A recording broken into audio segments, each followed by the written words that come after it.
अस्सलामुअलैकुम, मैं हूं नीलम अरशद और आप देख रहे हैं voice of Urdu.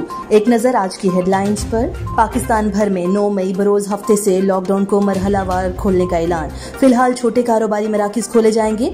Transport, train service और मकामी फजाई ऑपरेशन बंद रहेगा। वज़ीर-ए-आज़म इमरान खान की ज़ेर सदारत कौमी राब्ता कमेटी के इजलास में लॉकडाउन में नरमी से मुतालिक गौर किया गया। तमाम सूबों को क़वाइद ज़ाबिता खुद तैयार करने की हिदायत। वज़ीर-ए-आज़म ने कौम से एहतियाती तदाबीर इख्तियार करने की इस्तदा कर दी। मुत्तहिदा अरब इमारात में फंसे पाकिस्तानियों की वापसी से मुतालिक वफाकी हुकूमत का अहम फैसला। 700 बेरोजगार पाकिस्तानियों से किराया नहीं लिया जाएगा। सफरी अखराजात मुतल्लिका कंपनियां अदा करेंगी। कतर में पाकिस्तानी कम्युनिटी से टेली कॉन्फ्रेंस खिताब में मामले खसूसी जुल्फी बुखारी ने बताया कि कतर से 5500 पाकिस्तानियों की वतन वापसी के लिए आइंदा 2 हफ्तों में 5 खसूसी परवाजें चलाई जाएंगी। दूसरी जानिब अमेरिका में फंसे पाकिस्तानियों की वापसी के लिए इब्तदाई 2 परवाज़ों के शेड्यूल का ऐलान कर दिया गया। तर्जुमान PIA के मुताबिक 10 मई को वाशिंगटन से इस्लामाबाद पहली, जबकि 13 मई वाशिंगटन से ही दूसरी परवाज़ इस्लामाबाद पहुंचेगी। मुल्क भर में कोरोना वायरस से मुतालिक national command and operation centre ने ताज़ा तरीन अपडेट जारी कर दिया। मुल्क भर में कोरोना वायरस के तस्दीक शुदा केसेस की तादाद 24,073 हो गई। गुज़श्ता 24 घंटों के दौरान 1,523 नए केसेस रिपोर्ट हुए। मुल्क भर में कोरोना वायरस से सेहतयाब होने वाले मरीजों की तादाद 6,464 हो गई।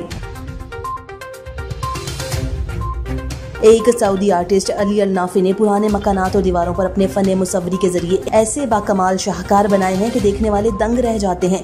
रियाज, ताइफ और अबहा शहर के दरो दीवार दीदा ज़ेब पेंटिंग से सज गए। अली अल नाफी की मुसव्वरी का मरकज मशहूर शख्सियात हैं, जबकि हर पेंटिंग में कोई ना कोई पैगाम पोशीदा है। देखते हैं वॉइस ऑफ उर्दू के नुमाइंदे MK की खसूसी रिपोर्ट।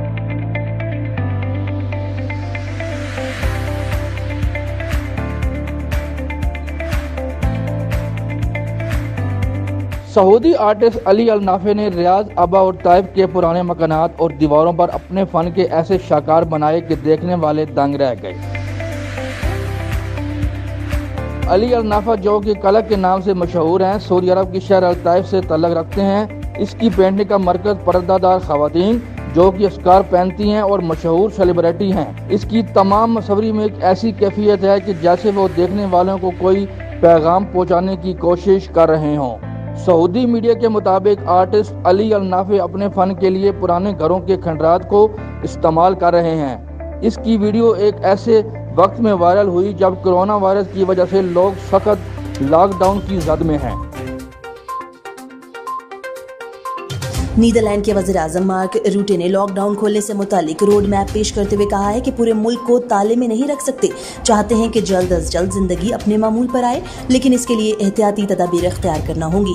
वज़ीर-ए-आज़म मार्क रूटे का अपनी प्रेस कॉन्फ्रेंस में कहना था कि हर शख्स की जानिब से दानिशमंदी का मुजाहिरा करते हुए एहतियात करने की सूरत में ही लॉकडाउन से बाहर निकल सकेंगे। अमरीकी सदर डोनाल्ड ट्रंप ने कोरोना वायरस को अमरीका पर अब तक का बदतरीन हमला करार देते हुए कहा है कि जंग अजीम दोम में अमरीकी पर्ल हार्बर पर की जाने वाली बमबारी और 9/11 के हमलों से ज्यादा सख्त वार कोरोना वायरस का हमला है। This is really the worst attack we've ever had. This is worse than Pearl Harbor. This is worse than the World Trade Center. There's never been an attack like this. And it should have never happened. Could have been stopped at the source. Could have been stopped in China. It should have been stopped right at the source, and it wasn't. दूसरी जानिब corona वबाई मर्ज के हवाले से अमरीका और चीन के दरमियान सख्त बयानात का सिलसिला जारी है।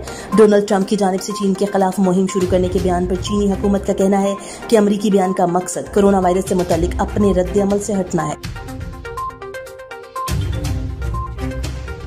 कैथोलिक चर्च के रहनुमा पोप फ्रांसिस ने कोरोना वायरस की तैयारी के लिए शफाफ और गैर जानिबदाराना बैनुल अक़वामी साइंसी तावन की जरूरत पर जोर दिया है। पोपल लाइब्रेरी से अपने खिताब के दौरान पोप फ्रांसिस ने उम्मीद जाहिर की है कि कोरोना वैक्सीन के कामयाब तजुर्बे के बाद दुनिया भर में इस वैक्सीन की रिसाई को मुमकिन बनाया जाएगा। वज़ीर आला सिंध के मोमिन खसूसी और पीपल्स पार्टी के सीनियर रुकन राशिद हुसैन में कोरोना वायरस की तशखीस के बाद यूरोप भर से जियालों ने उनके लिए दुआएं भेजने का सिलसिला शुरू कर दिया। इसी सिलसिले में सैयद जाहिद अब्बास, सदर पीपल्स पार्टी जर्मनी, ने वॉइस ऑफ उर्दू को अपने वीडियो पैगाम में उनकी सेहतयाबी के लिए पैगाम भेजा है। कहते हैं कि हमने जनरल ज़िया के दौर में भी जलावत नहीं देखी और हर वक्त पार्टी के लिए कोशां रहे। मजीद क्या कहते हैं, आइए उन्हीं से जानते हैं। एक जो ये कोरोना वायरस के सिलसिले में वबा है, जिसमें जो हमारे मोहतरम राशिद रब्बानी साहब जो माओन खसूसी हैं चीफ मिनिस्टर सिंध के, और पाकिस्तान पीपल्स पार्टी की एक बड़ी इंतहाई हर दिल अजीज शख्सियत और अवामी आदमी हैं, और उनको जो ये पॉजिटिव आया कोरोना वायरस, इसके लिए हम जो है दुआगो हैं। बल्कि हम नहीं, पाकिस्तान के बिलखुसूस सूबा सिंध के हज़ारों और सैकड़ों लोग जो हैं उनकी मदद के हमेशा मुंतज़र रहते थे, क्योंकि वो ऐसी एक पार्टी का सरमाया है और इतनी जाँफशानी से और अपनी परवाह किए बगैर उन्होंने ऐसी अवामी खिदमत की है कि उनके लिए मैं समझता हूँ कि हर हाथ जो है दुआ के लिए उठा होगा। और हमारी ये दुआ है कि परवरदिगार आलम उनको मुकम्मल सेहत कामिला अता फरमाए और वो दोबारा आएँ इसी तरह और अपने काम को सर अंजाम दें। ये थी अब तक की हेडलाइंस। मजीद खबरों के लिए हमारी वेबसाइट www.voiceofurdu.nl या फेसबुक पेज पर क्लिक करें। इसके अलावा आप यूट्यूब चैनल को भी सब्सक्राइब करके न्यूज अपडेट्स ले सकते हैं। देखते रहिए वॉइस ऑफ उर्दू।